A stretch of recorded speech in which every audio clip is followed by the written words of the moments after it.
her smile, I make her laugh, laugh, laugh. I can wine, wine, wine. Feel that touch now. I'll make you one, me make you one, me make you one, baby. I'll make you smile. I'll make you feel nice. After that, I'll take you to my place. Good morning. I realized can you can pull it up. We might need to lose some. It's a good view. Mother guy. Good morning. Do you know that the person that created the express is something magical? Esawenu, I'm in Buziga. It's 7:32. I've already dropped my kids. But at 7:55, Maderwa is Mujam.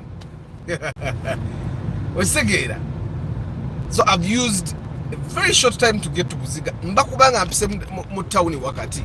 Senga chalinga I think Kampala Road yao. And I'm less tired. Banagi jamu akoya. I find that I would rather use a longer route that has no traffic jam than use a shorter route that has a lot of traffic jam. But how are you? Muri stede, muri burungi, mukama abakumye. Today is Random Car Talk. It's Random Car Talk Thursday. It's the 10th day of October.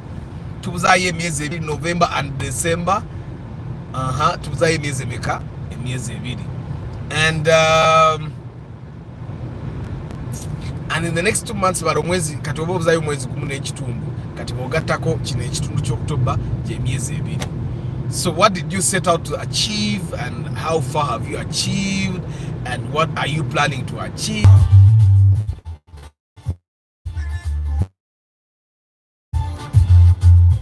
Sorry.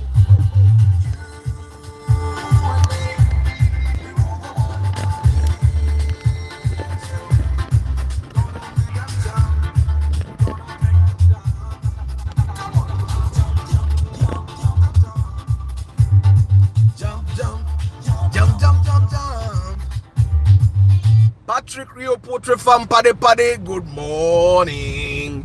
Good morning, Muyombia Mark, Mugalasi Joshua Mix Farm, Omni Wandiambi, Nick Wabuyi, Ronald Muchwa. Yes, Saith Kagaba. Hey, Ronald Muchwa Komeo, Paul Sema VIP, Majuala Julius, Michael UG, Mulindwa Gonzaga, Murad K Momo VIP, Sebugwa Omedi, Travel Live Log, Mark Trevor. So, Random Car Talk Thursday later chibozi na chotu chigatemu, but I wanted us to talk about price fluctuations of cars, car prices, and the prices of other things. That's what I wanted us to talk about today, because it seems there are so many people that don't understand that prices fluctuate. So let's start comparing with things that we use in our homes. How much did you use to buy sugar? Let's say 10 years ago. Excuse me. And how much are you buying sugar today? I find that literally the only thing that hasn't shifted price is salt. Salt has a constant price. I think half kilo by abitan. How much did you use to buy water in the past, and how much do you buy water now? How much did you use to buy fuel then, and how much do you buy fuel now? How much did you use to buy stuff? Let's compare the fluctuations of prices. What has reduced, what has increased? Excuse me.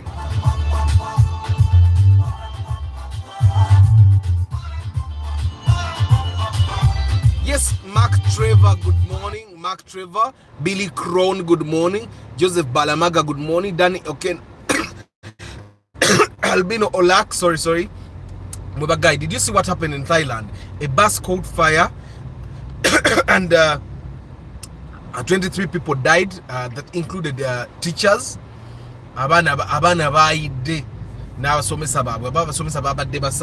It's very sad what happened there.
Good morning.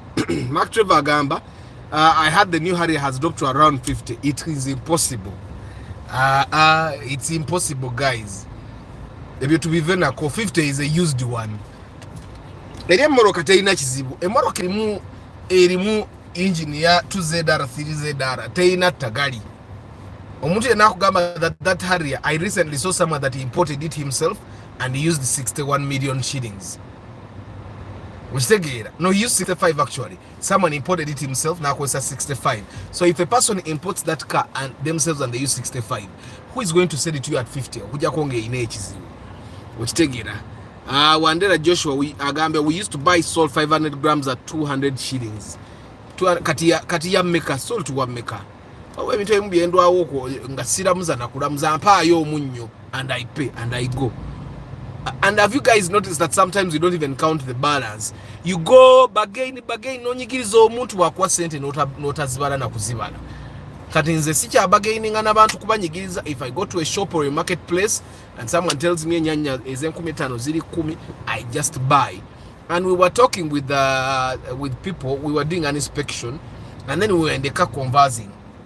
And we were talking with someone eriagamba nti yebintu avewe wala najja nabigula Kaleerwe. And was saving, and I remember the times I used to buy stuff from Kaleerwe, and I told this person, you know what, you actually don't save. Ekiguze ebintu Kaleerwe nti osaving ngo ogula bingi ku sente entono, but ebingi byogula ate bituuka olumu ne bivunda nga tebabikozesezza. So kati we buy it in small quantities bibeerewo waka obutayonooneka. After in 2006, my dad bought a Toyota Corsa 1.5cc 8 million from the bond. Thank you, Ronald Muchwa. There is a time when cars were 13 million in the bond. Those Primos, the Primo Supers, 13 million from the bond. At that time, even having 7 million is a lot of money. That's the time when Nalinyina Chibina Yangi. There is a time when Nuwas were being sold at 16 million shillings from the bond. How much is a RAV4 shot in good condition? That's a question. Christopher, let's ask it. Good morning, Juliet Nampija. Good morning, Mugumia Innocent. Agambi, greetings from Bushenyi. Fuel increased more than 50%. Thank you very much. So we used to buy fuel at, when I bought my first car, fuel was around 2,700 shillings. 2,700. Actually, when I bought it, 2,300, and then it increased a little by 2020. Before 2020, fuel was I think 3,500. Now it's 5,000, around 300 shillings. You get it? And in some places now it's 5,150. That's increase, guys. That's increase. Why am I bringing up this conversation? It's because there are some unrealistic comments we are seeing on the posts where I post as like I posted the VITs at 9.4 and someone said, actually I was told naka kakitnabade ndabe mu engine kabade kava ku mudumu. Let me explain this in a moto no. So yesterday we bought a VITs and omudumu go wa Subaru. You know those mufflers that do bo. It had a muffler that makes that deep sound, and on top of the muffler, so it had whitish smoke that was coming out of the exhaust. But then when the lady bought the car, she said, I don't want that muffler that makes that deep sound. I want a muffler that makes normal sound. So we negotiated with the person that we bought from. And then he was put the normal muffler. When they put the normal muffler, the report is that the smoke disappeared. So the chances are high that the muffler that was there, yabadeli ka smoke. And it's something that I've realized with most cars that have those big mufflers. So it's possible that those things actually zizibikira. So I've seen some unrealistic comments on the cars we post. The first thing was, we posted the Corolla we bought at 12.5 and someone said it was too high. I think around 2 people said the Corolla was bought at a very high price. And we posted the VITS yesterday. Someone said the VITS was highly priced at 9.5 million shillings. Now, I normally don't want to imagine these are broke people, because when someone has not quoted 9 million, 9 million shillings in Gazawam, Abaro was a 9 million shillings is a lot of money. Ochitegera. But 9 million shillings, 9 million shillings might not even, actually 9 million shillings can't get you a plot of land that has a title. You get, even in the past 9 million shillings could not get you a plot with the title. That's why the people that bought land from Jomai, 5 million, 6 million, many of them don't even have the titles now, even as Jomai, was declared bankrupt. You get, so 9 million shillings is a lot of money, but like when the lady came, she moved with her money. Yampa de bando ye sente nga bwebiri ebiri bwebuti. Nangamba atatusasule. It's a lot of money, but now just think about it. What can you buy with 9 million shillings? Then the other thing you probably have to ask yourself, what business can I start with 9 million shillings? When I was starting to construct a Matuga, we had about 19 million shillings, and I was talking to the engineer. Nina million 11 nazina azimanagamba zijjana jimala.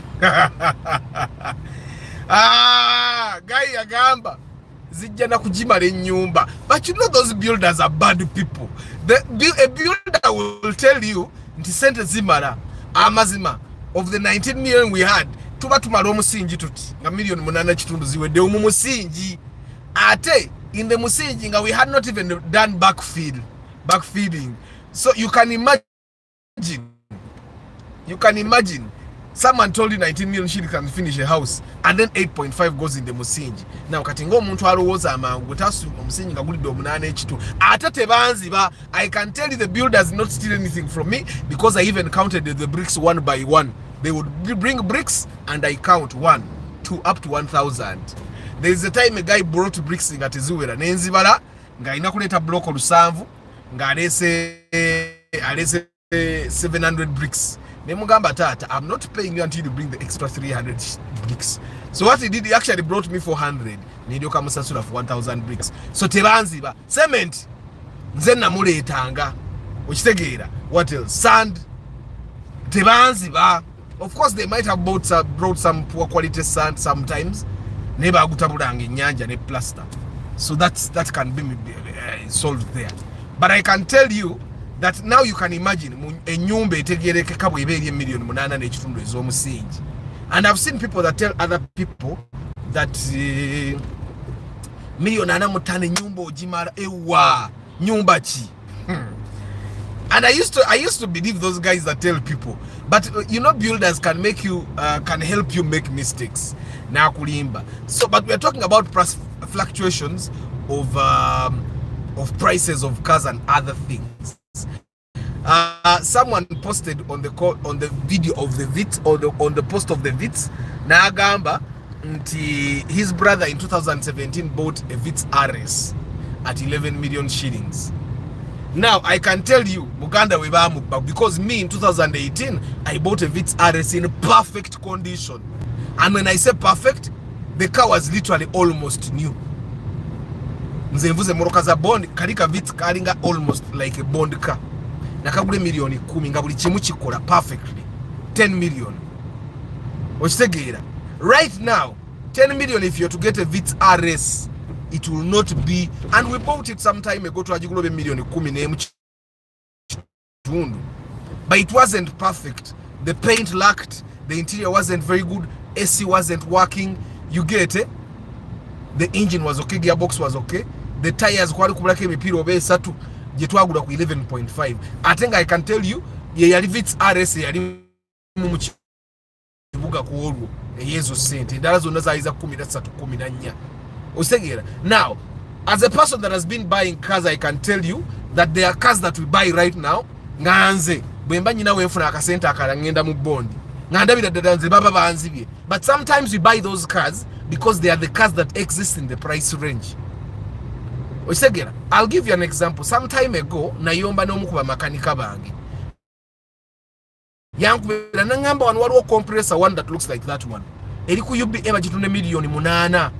UBA a million 8. Oli yali emukuti nga anonya gwagiguza naye nze Benz era yankubira nemuga negwe nzo munkubira mu inebye bimotoka ebitategerekeka ne tuyombera nno ddala sawa nga 2 nemuga yigo okwagaliza twayombera nno ddala. So kibenzo bani yakigula nakiraba later on nga bakitunda 15 kirabe kuliya kisubula 8 neera 15 omuntu akigula compressor. That's a very nice car by the way, but me I would not buy it. I would have to first get 2 cars in my compound, reliable cars that won't disturb me, then I buy a compressor as number 3. So anyway, we are talking about price fluctuations. Guys, tell us about the fluctuations that you remember or that you can recognize. Tell us about them. How much were you buying it 2 years ago, 3 years ago, 4 years ago, and how much are you buying it now? Has it reduced in price? Has it increased in price? I'll give you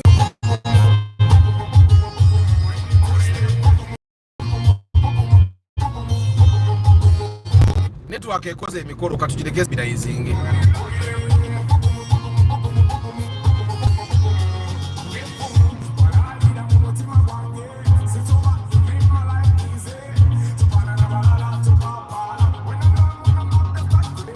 So I was giving you an example of tires. Twagulanga 14-inch tires at 140,000 shillings from City Tires. Genda yukati. Gwa mitwalo nga 18. 19 gweyongeramu okitegera, that's 14. Of course then it does have gankumodoka irako 16 nga practice, but I could not afford Linglong this time. It was done expensive, so I went and bought some kind of tire. I don't know, but it's working perfectly for me. It's working very well for me. So that's one of the things that has fluctuated upwards. Fuel has fluctuated upwards. Someone has told us in the early 2000s petrol was 1,500. By the way, petrol was 1,500 shillings. Now it's 5,150. Which says this is a strata abantu draw near the telecom number plate. So things have fluctuated. Most of the things have fluctuated upwards. Most of the things have fluctuated upwards. So if salt, which was 200 shillings, now is about 500 shillings, what makes you think that cars don't get more expensive? And I've constantly told you things get expensive because of factors like every time, for example, every time fuel costs go up, most of the things also go up. Sugar will go up because I remember twagulanga kota ya sukali nusu bisatu kitegeeza kilo ya sukali yalinga ya 12. Right now how much is a kilo of sugar? Me, I remember Jaja used to send me to the shop. Actually, twagulako kota ya sukali 2,500, 250 shillings. It means a kilo of sugar there was a time when a kilo of sugar was 1k. How much is sugar today? Yeah? There was a time when a book was 200 shillings. Yeah? So how much is it today? There was a time when someone could rent, I remember an auntie of mine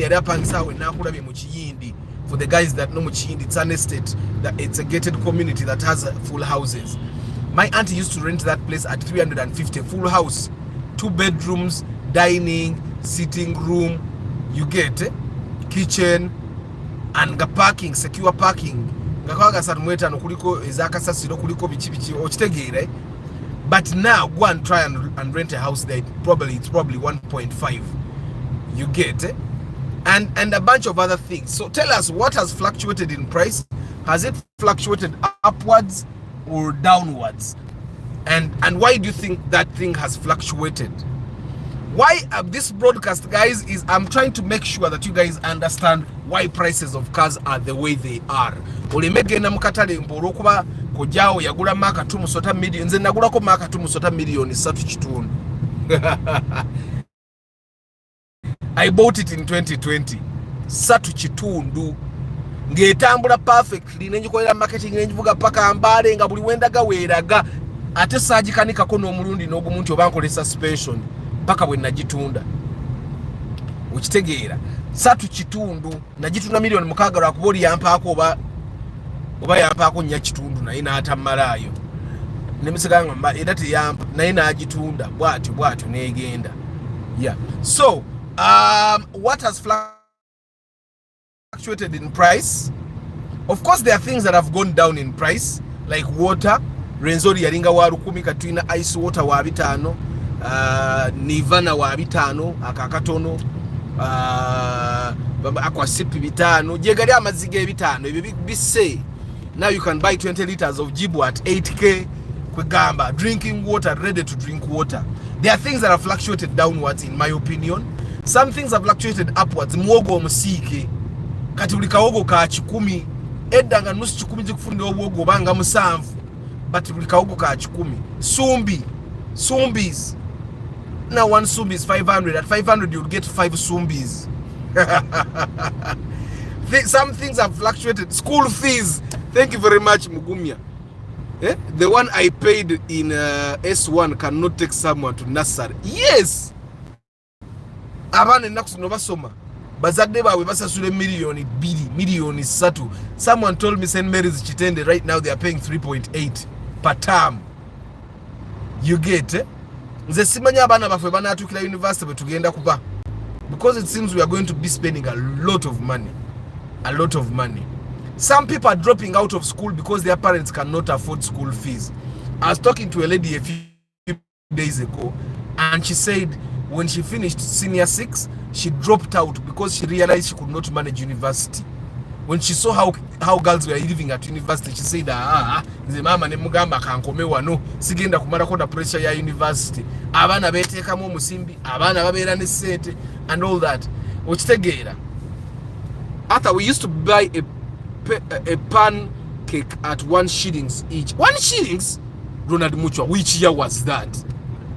Of course, now 100 shillings will get you like 5 to 10 pancakes. In my time, chapati yalinga ya chikumi nekati ya bitano oba yenkaneti obitebe ya nusu bitano. Things have fluctuated. I need you guys to start relating these things to cars. Ochitegeera. I need you to relate these things to cars. Mr. Arthur, to me, all prices changes in the market is due to the government over borrowing money from the World Bank and foreign countries. The more we borrow, the more our money loses value. A lot of talent goes untapped because of expensive education. Definitely, JK. I find that the government should work out a way where people can actually get free education, but the teachers should still be paid a livable wage, and the toilets should be clean in schools. Have you guys gone to government schools and seen their toilets? They are disgusting. And I find that now the Ministry of Work should probably come out with the standard of building toilets. We should ditch latrines, especially in public places like schools. We should ditch latrines. People should have running water and have proper toilets, not latrines.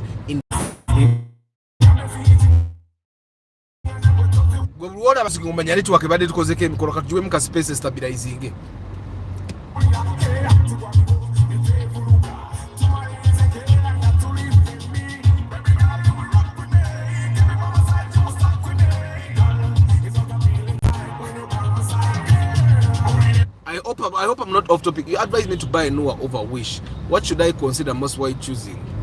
Chibuzo Chancha Joseph. That question is for tomorrow because tomorrow is Question Friday. I won't answer it today.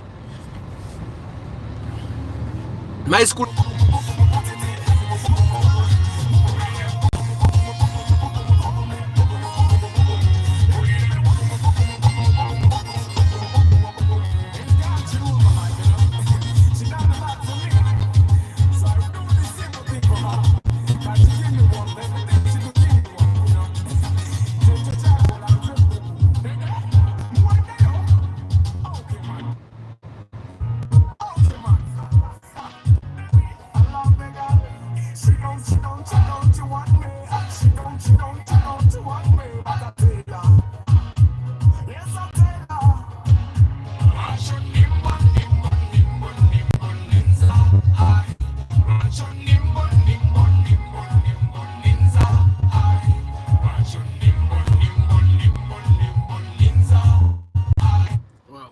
Me too, I collected 7 million and India told me the money was just, but to my surprise, the house is just at window level.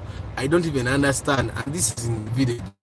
Bintu bya bay na ate go batoli yo bayinzo baba kuba muko nze nalinga obuli lunaku ebintu baleta I pass verify.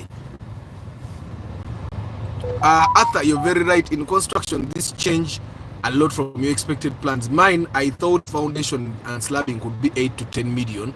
I ended up in 14 million construction. Good morning. I'm in some WhatsApp group of some car dealers, and at UAH can RAV4 be okay? In fact, I think I saw that RAV4 posted over on Facebook somewhere, over Twitter. I saw it posted somewhere. The same group has a UBA wish at 14 or 16. Is it possible? Yes, Bylon, it's very possible. The people that buy RAV4 want RAV4s. You get, and then the RAV4s are not as common as they used to be. The wishes are more common. After in 2009, akakoko twakagulanga 2,400 naye kati enkoko ennungi eri ku 3,200. Ate nga bwe obukoko obuto obwakayalulibwa 3,200. Bw'omala ogenda okateekemu omusimbi wa buying at least one time. Talked to the cost. At least one time talk about the cost of buying myself at 3,000 USD from here in Poland and shipping to Uganda via Mombasa. What does it cost? Because as one wishes me to buy, you want to buy a car from Poland, anti kakati wano taxes ziliwe ziti. When the car gets to Mombasa, they will calculate for you taxes that have the cost. You add the cost of buying the car that side over the cost that the cost that URA knows it costs to buy that car, plus freight and insurance. You get it? They get that cost and then they tax you on that. So but gwe buli moroka gyogula barayunga ekitono nyonga 70% ogenda zimayira mu musolo. If you buy car at 100 million, you're going to pay taxes of minimum 70 million. You get it? Good morning, Heath Moses, Edwin Mugerwa nebesibuziza kubanange. A kg of sugar is now 4,500. Mumujukira sukali ntwamugula kaka kaga. So it has had its highs and lows. Nyenze kyendabye sigenda kwefula muganda wa Yesu leero kamvugeko nga banna Uganda abalala. Sijja kwefula muganda wa Yesu katuvuge tutya, otherwise tujja beera mujja mutubenga bakapere. Kati ekyo nkiyize sijja beera ng'eyo mbeere mu layini ate senga si kinaalibuze n'erira eno ey'okubiri naye kansigale wano enkya nja vuga eno eri ey'okubiri. Kirabika abasirikale tebafaayo. Enkya nja vuga erira eno ey'okubiri. So guys, today's Random Car Talk Thursday. We're talking about price fluctuations of cars and other things. So what is that one thing that you know has fluctuated in price, and why do you think it has fluctuated? The truth is that most of the times will determine the price of goods. Yes.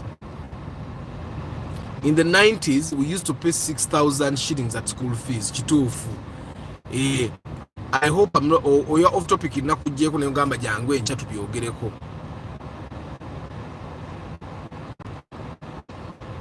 For the time I've been in UG, I have never in my life seen physically a government school. I only hear into the government school, but the structure of the school or the single government and it tries to fix its schools. Nizibera nebizimbe ebirungi, nizibera ne toilets ennungi, abasomesa ne babasasula bulungi. Omusajja wa Big Honi aganye tagala mudda maaso. Kyokka abadde mukijjukira ki Big Honi. Mukijjukira ki Big Honi oba kino kye twalaba ne luli. Omusajja wa Big Honi tagala mubeera maaso kati bwefa. And muvuge moloka nga muzimanyi zisobola okufa ye yaluli naye sebe ekyali ku kkubo terinayo yadde n'akakka alayika makanika waagikanika bulungi kale.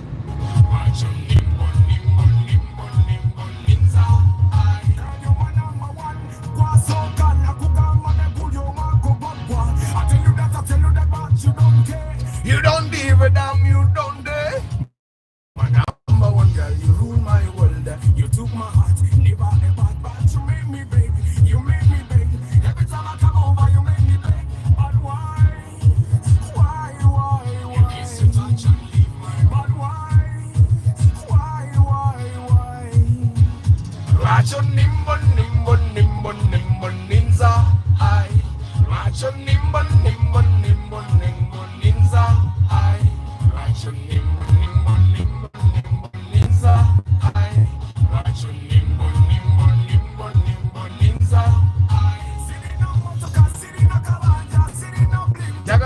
us some love, give me some love, be my better half. I promise I will never let you down, my girl. Jewelry, dollar bills, many things don't mean nothing. For as long as you got my heart,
So guys, we are talking about price fluctuations. My O level was 440k. 44k wasoma mwaka chibayiro. 44k. Now my daughter pays 100k in P1. Ate 800k is a decent school government. Banange sigenda kwepanka omwana kasome aleme kusomera wabinyo asomenga bamuwa kwa attention. After in 1993 onwards, ebintu byali bya wansi nnyo. The money had value a lot. Today, when going to school, dad could give us 100 shillings each. Bali bawane sente muradi. Mwenga mwalibu. Fetu abana twabarabanga bulabi ababanga ne sente. Abana abali anga majiku buli break time. Kujiri alinga nusu chikumi. The elephant in the room is so we have a government that cares about the people, or we have individuals who only care about their own interests. Moses, me, I know that we have a lot of selfish people in government. That's a fact. There are so many, like 95 or 99% of the people in government are selfish. And those that are not selfish cannot make any changes. We used to board taxi for just 500 shillings from town to Kajansi, and sometimes Otula Kameme for free. Chairman Zach, we used my auntie Yadia Igunalimbe na at that time Yadia Bera Kajansi, and as you can tell taxi ya Chido Paka Chibuye. Let's wait warning and a wabisatu. Chris Fitness has said price fluctuations are not only caused by borrowing, it is a combination of so many factors at play. Even countries that don't borrow, at least prices keep going up. Either through importation or other. Exactly. Or other factors. Jose and Wandera Gambia, and also when imports exceed exports, the world market, this automatically results in price changes. Uganda is selling nothing, or else the world. We are selling coffee. We are selling coffee and labor. And bagende Dubai, you want. So yes, we are selling something.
Yes, guys, we are talking about price fluctuations. We are talking about price fluctuations. Okukyukakyuka kw'emiwendo gw'ebintu omuli emmoloka ffe ze twagala ennyo.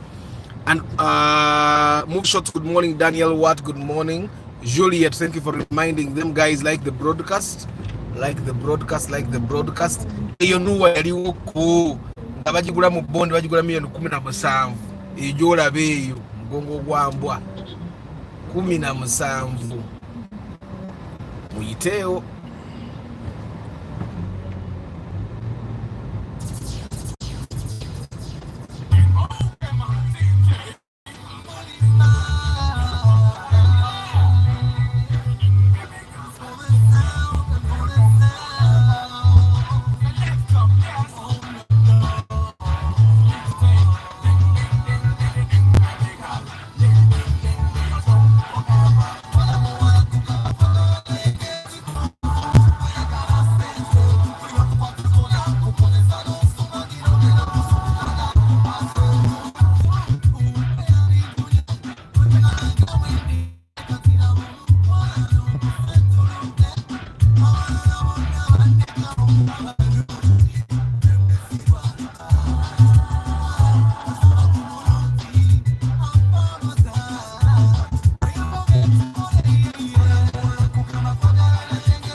Izakulese wenzikuwa nonsasirole kankalide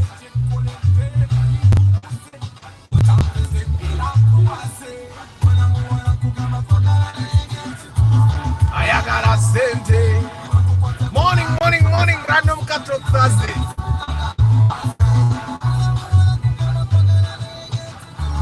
Ayagala sente.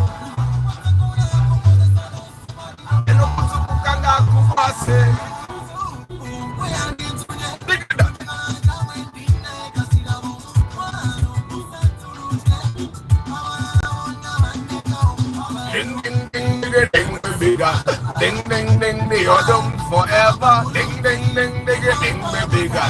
Ding ding ding, the autumn forever. That song twalukola ne TJ nga tugamba tugenda kubeera ready and wisdom of tomorrow. Akawala ne kabeende katwawula. Abawala, I'm going to train my kids. A girl should not come between you. A girl should not come between brothers. That's the bro code. A girl should not come between brothers. The girl came between us, but she's married to another man. Oba yamutwala America, oba yamutwala wa. Nenga fe yatuleka atwawudde. So bakyali bange. Ne bwobanga omukazi omwagala otya atya. Takwawulanga ne kyaliwo. Asooseeyo yaba asooseeyo. Omuntu bwakusookayo muleke. Noonya omukazi omulala. That's how it should be. Kale tumalirize broadcast. Tuyine dakiika zaffe 12 mbadde nsaba tuzikozese mu ndekere y'obudakiika nga buubwo. I saw a government school in Kayunga. I was literally teaching kids under a tree and writing on the ground. Jekke byebyo. Byebyo jekke. Abavuka mwali badde mujja ne mwesimbawo ne mutwala obukulembeze ne mukyusa ebintu bino because you guys have seen better. okitegeera abavubuka mwali badde mujja ne mwesimbawo. I've seen people that say Ekyagulanyi tasobola talowooza nnyo gwalowooza jangu weesimbewo tukulonde. Jangu weesimbewo tukulonde nga Antonio bwe yasazeewo nti agenda kujja ku kaadi ya FTC People's Party, agenda kujja ku kaadi yeesimbewo kuba president. Okitegeera. After you answered my question of buying car here, but let me collect the money for inspection too.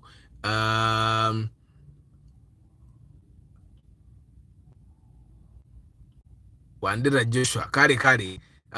Okay, movie shops, demand for cars is high, especially after COVID when public transport was closed. People got to buy private cars. The method used to determine taxes for cars is based on market survey, not actual cost. Movie shops, the last time I know is CIF is actually considered.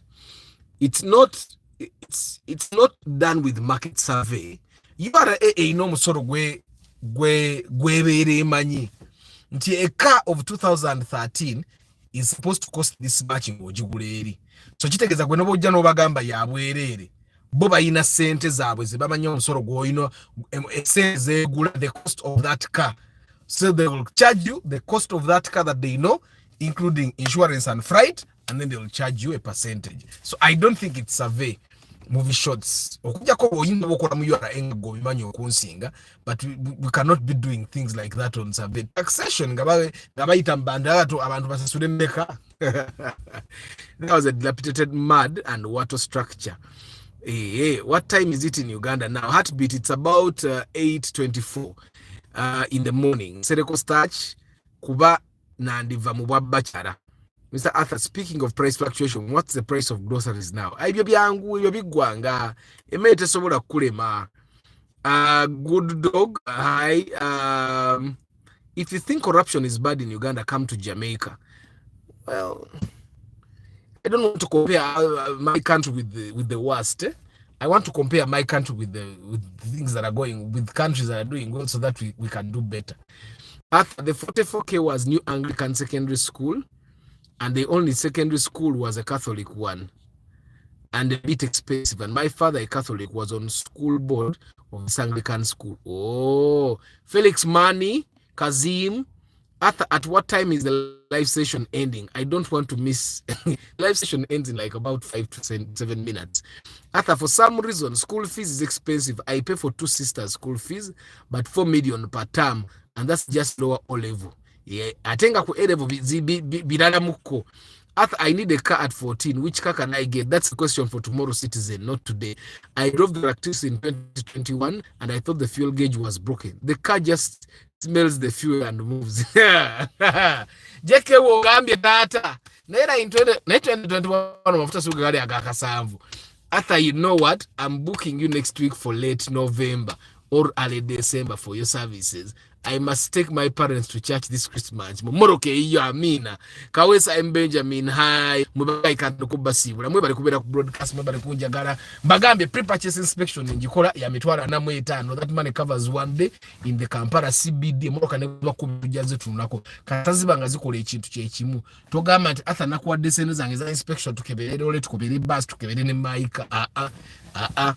Yes, Patrick Poultry Farm, Pade Muyombia Mark Mugarasi Joshua Mixed Farm, Omni Wandiambi, Nick Wabui, Ronald Muchwa, come on VIP Club. Mother guy, you can join the VIP Club. No beranga na ulikoka stanga Ronald Muchwa.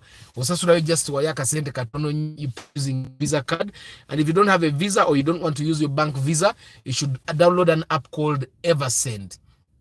And then get that app called Eversend, create a Visa card, and then you use that. With Eversend, ku Apple, ku Central, this circle using mobile money. Seth Kagaba, Wandera Joshua, Louis, Paul Sema VIP, Majuala Julius, Michael UG, Mulindwa Gonzaga, Morad K Momo VIP, Sebugwa Omedi, Travel Life Vlog, Mark Trevor, Billy Crone, Joseph Balamaga, Daniel Kenny, Albino Lack, Mark Trevor, Lubura Chris Fitness, Council Patrick Asiku, Toddy Ronald, Christopher Joshua, Nampija Juliet, Mugumia Innocent, King Daniels, Card, Mutaduba Joseph, Edwin Mugerwa,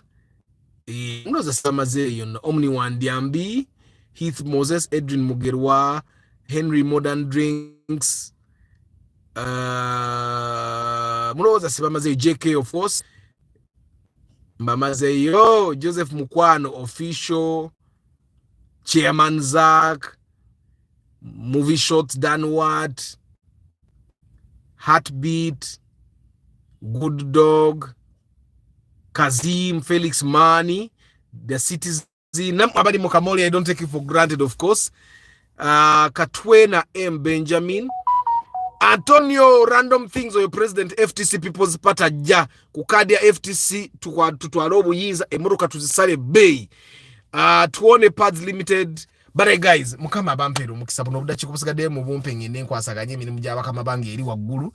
I'll see you tomorrow morning, question Friday. Benganyo kudamu ebibuzo byonna mujje mu tubiddemu encha. But today we have talked about price fluctuations. I hope in the comments zolabye oba osobola okutegeera nti buli kimu kigenze kinnya obanga kigenda kikka. Ate waliwo ebintu ebimu bigenda birinnya because as the population grows, abantu abakulu beeyongera. Ate kati population yaffe esinga mu bavubuka n'abaana bato. Kati abavubuka bonna baagala emmotoka. So the demand for cars is going up. The demand for cars that don't consume fuel is going up. And that means the people that have them are selling very expensively because naye anoonya sente ate zimuyambako kufuna mmoloka nungiko kweyo nga ate tenywa ng'eringa eno, which is also hard.